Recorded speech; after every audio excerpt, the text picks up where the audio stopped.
Varalakshmi sari expo ನಡೀತಾ ಇದೆ. So ಇದು ದೇವೇಗೌಡ ಸರ್ಕಲ್ ಹತ್ರ ಚಾಮುಂಡೇಶ್ವರಿ ಕನ್ವೆನ್ಷನ್ ಹಾಲಲ್ಲಿ ನಡೀತಾ ಇದೆ. ಈ ಎಕ್ಸ್ಪೋ ಬಂದು 3 days 17th, 18th and 19th of ಜುಲೈಲಿ ನಡೀತಿದೆ. ಇಲ್ಲಿ all types of saris available ಇದೆ. ಸ್ಯಾರೀಸ್ ಎಲ್ಲ ತುಂಬ ಚೆನ್ನಾಗಿದೆ. 1000 ರೂಪಾಯಿ 3 ಸೀರೆ ತುಂಬ ಇನ್ನೂ ಚೆನ್ನಾಗಿದೆ. ಮೈಸೂರು ಸಿಲ್ಕು ಎಲ್ಲ ಡ್ರೆಸ್ಸು ಎಲ್ಲವೂ ತುಂಬ ಚೆನ್ನಾಗಿದೆ. ಸುಮ್ಮನೆ ಈ ಕಡೆ ಬಂದ್ವಿ ಅಷ್ಟೇ. ನಾವು ಎಷ್ಟು ಸೀರೆ ತೊಗೊಂಡಿದ್ದೀವಿ ಅಂತಂದರೆ ಸುಮ್ಮನೆ ಒಂದು 5-6 ಸೀರೆ ತೊಗೊಬಿಟ್ಟಿದ್ದೀವಿ. ಹಂಗೆ ತುಂಬ ಚೆನ್ನಾಗಿದೆ. ಎಲ್ಲರೂ ಬಂದು ವಿಸಿಟ್ ಮಾಡಿ. ಪ್ರೈಸ್ ಎಲ್ಲ ಚೆನ್ನಾಗಿದೆ, ಕಂಫರ್ಟಬಲ್ ಆಗಿದೆ.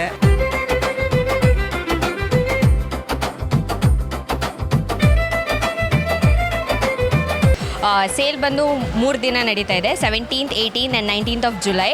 ಸೊ ಇಲ್ಲಿ ಆಲ್ ಟೈಪ್ಸ್ ಆಫ್ ಸ್ಯಾರೀಸ್ ಸಿಗುತ್ತೆ. ಸ್ಟಾರ್ಟಿಂಗ್ ಪ್ರೈಸ್ ಫ್ರಮ್ 500 to 10,500ವರೆಗೂ. ಸೆಮಿ ಗ್ರೇಪ್ ಸ್ಯಾರೀಸ್ 10 to 15% ಆಫಲ್ಲಿದೆ. ನಮಗೆ ತುಂಬ ಇಷ್ಟ ಆಯಿತು, ಖುಷಿ ಆಯಿತು ಇದು ಬಂದು ನೋಡೋದಕ್ಕೆ. ತುಂಬ ಚೆನ್ನಾಗಿದೆ ಸರ್, ತಗೊಳ್ಳಿ ಎಲ್ಲರೂ. ಈ ಆಫರ್ನ ಬಿಡಬೇಡಿ, ಎಲ್ಲರೂ ಬನ್ನಿ. ನಮ್ಗೆ ಅನ್ನಿಸ್ತು ತಗೋಬೋದು ಅಂತ ಅನ್ನಿಸ್ತು, ಇಷ್ಟ ಆಗಿದೆ. ನಾರ್ಮಲ್ ಸ್ಯಾರೀಸ್ ಎಲ್ಲ ಗುಡ್ ಆಫರ್ಸಲ್ಲಿ ರನ್ ಆಗ್ತಿದೆ. ಇದ್ರ ಜೊತೆಗೆ ರಾಜ್ ಫುಟ್ವೇರ್ಸ್ ಕೂಡ ಇದೆ, 10 to 30% ಆಫ್ ಡಿಸ್ಕೌಂಟಲ್ಲಿ. So please do visit the saree expo.